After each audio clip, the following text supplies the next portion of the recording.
What is the true value of a company? Business owners may want to know their company value relative to their competitors in order to plan ahead and increase their company value. For investors, they may want to know their value in order to assess the stock or other company assets you're interested in. There are a few ways in which we can simplify the process more systematically to assess the value of a company. Hi there, I'm Carol and welcome to my channel. First, we can broadly divide companies into two categories: value and growth companies, and analyze from there. Value-oriented investors and growth-oriented investors will value a company differently. Growth-oriented investors tend to value companies with higher growth potentials in the future more than companies with lower growth potential. Growth companies are companies that are in the growth stage of their business cycle, and they are usually raising capital from investors or reinvesting their profits into investment and R&D or research and development. Like many tech companies, they tend to prefer reinvesting their profits and paying as little as dividend as possible. And shareholders tend to prefer this way as well. They hope the companies can be innovative, continue to invest, and create new technology. When investors are valuing a growth company, they're focused more on how much a company can grow in the future and be more willing to overlook the current low revenue relative to the stock price. You may hear how some tech companies are claimed to be overly priced in the news. In terms of the valuation model, you can use the DCF or the discounted cash flow model to get a basic idea of the intrinsic value of the company you're interested in. Growth companies tend to have low dividend yields, where low dividend is usually close to zero. So in terms of earnings, investors usually focus more on capital gains rather than dividend income. Capital gain in stock is the price difference. For example, if you bought stock with $100 5 years ago and you sold it for $150 today, your capital gain will be the price difference, which is $50 before tax and other expenses. And if the company didn't pay any dividend, you won't get the dividend income that most value companies will usually pay quarterly or annually, but you will get the $50 at the end of the 5th year.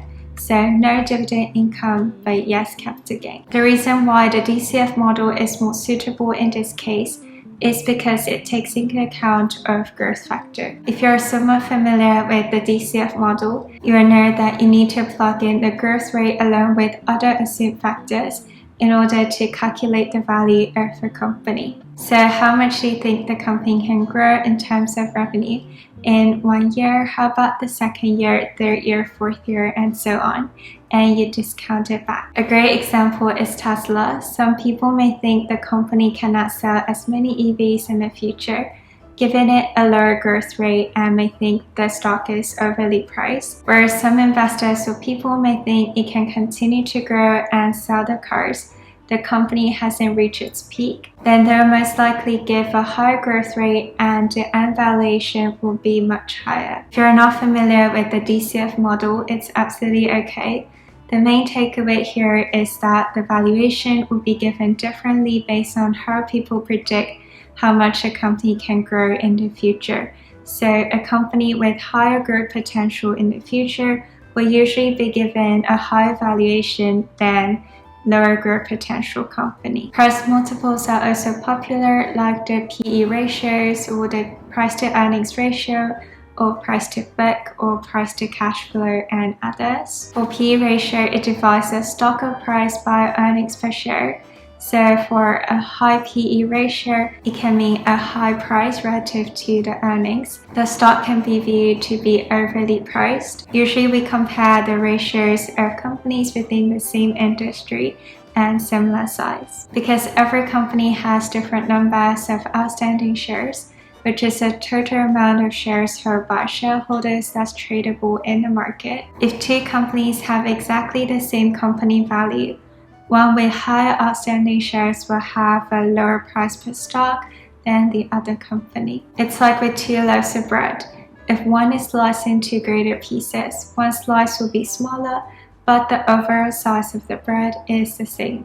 So a company with a stock price of $100 may not necessarily mean its company has more value than a company trading at $5. Growth companies tend to have a higher PE ratio because their earnings tend to be lower relative to the price. And if one company has a lower PE ratio relative to its competitors, it can be viewed as an undervalued stock. However, there are many factors that need to be considered as well. Like if the earnings are high, which led to the low PE, great news, but what if the earnings didn't come from its core business? This is why valuation can be very complicated. Unlike growth companies, value companies tend to have lower ratios or price multiples. Value-oriented investors tend to like and value a company with higher dividend, great product and sales for some period of time, predictable and relatively stable. Value companies are usually large, historically well-known companies that have been in the market for a long time.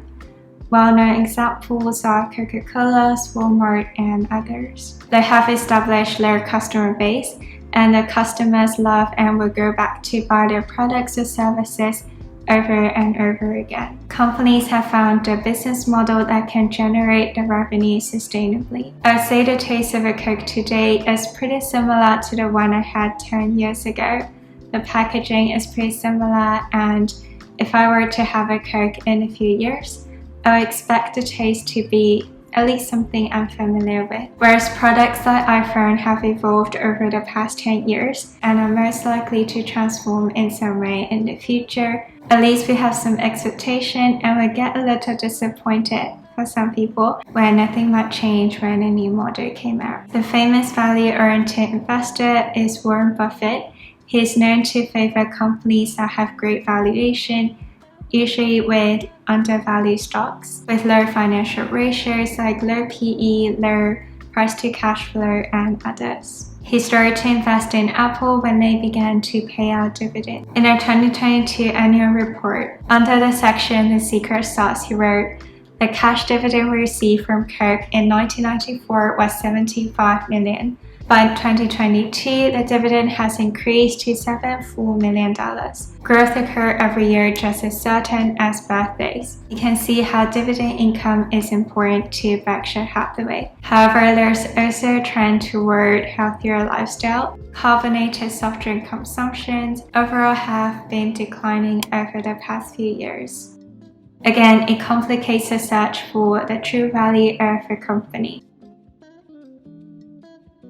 Value companies tend to have stronger asset base like established factories, warehouses, inventories, and other tangible assets that are relatively easier to measure. Asset-based models measure the net assets of company holds by subtracting liabilities from assets. Because equity equals asset minus liability, if you can divide the total equity by the number of outstanding shares of a company, it gives you equity per share. Or in finance, they often use it as one of the references for fair price of a stock. Many big financial institutions like pension funds or sovereign wealth funds like value companies because of their relatively stable prices and their high dividend income. But they tend to hold both growth and value stocks and other asset classes, a diversified portfolio to benefit from both the growth and stability factors. In terms of retirement fund,